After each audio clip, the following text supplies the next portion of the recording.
Assalamualaikum warahmatullahi taala wabarakatuh. Alhamdulillah wa syukurillah wassalatu wassalamu ala Rasulillah wa ala alihi wa sahbihi wa man walah.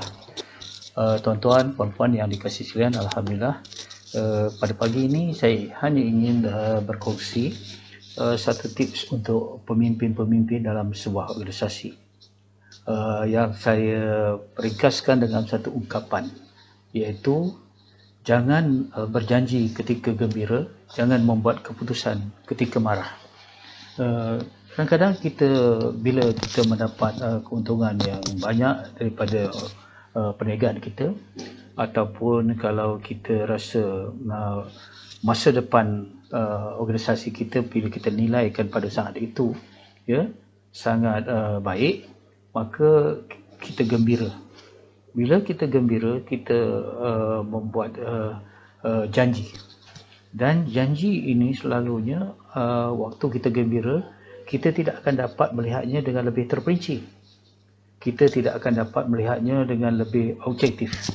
Jadi kita terdorong untuk berjanji di luar ataupun lebih daripada kemampuan kita. Tetapi oleh kerana kita terlalu gembira, maka kegembiraan itu akan menyebabkan kita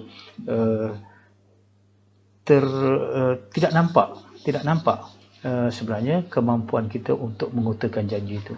Selalunya berjanji memang mudah, tetapi mengutarakan janji itu yang lebih payah. Sebab itu apabila kita dalam keadaan gembira, raikan kegembiraan itu, tetapi jangan berjanji.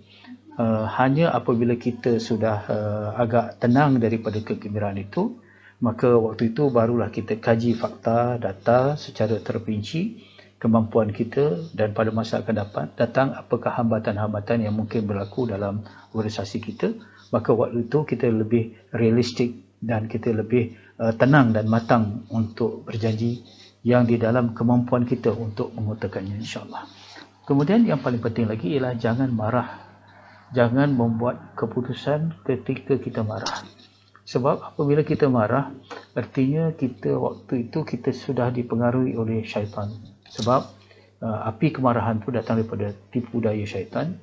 Maka apabila kita membuat keputusan, artinya kita tidak dapat lagi bantuan ataupun ilham daripada para malaikat. Jadi apabila kita marah, kita akan membuat sesuatu yang di luar kawalan kita. Dan akhirnya menyebabkan kita akan menjadi orang yang rugi, kerana kemarahan mungkin menyebabkan kita memecat anggota warga kerja kita yang berpotensi, ataupun kita buat satu tindakan hanya berdasarkan emosi, bukan atas dasar suatu yang sudah kita perincikan, satu sudah yang kita bincangkan dengan sahabat-sahabat kita. Jadi jangan sekali-kali marah, kerana kemarahan itu menyebabkan kita tidak seimbang, dan apabila kita tidak seimbang ataupun kita tidak dalam kawalan, maka yang mengawal kita waktu itu syaitan, dan insya-Allah kita akan rugi dengan kemarahan kita. Jadi sekali lagi saya ulang petua ini. Pertama, jangan membuat janji ketika gembira, dan jangan buat keputusan ketika kita marah. Sekian, Assalamualaikum warahmatullahi taala wabarakatuh.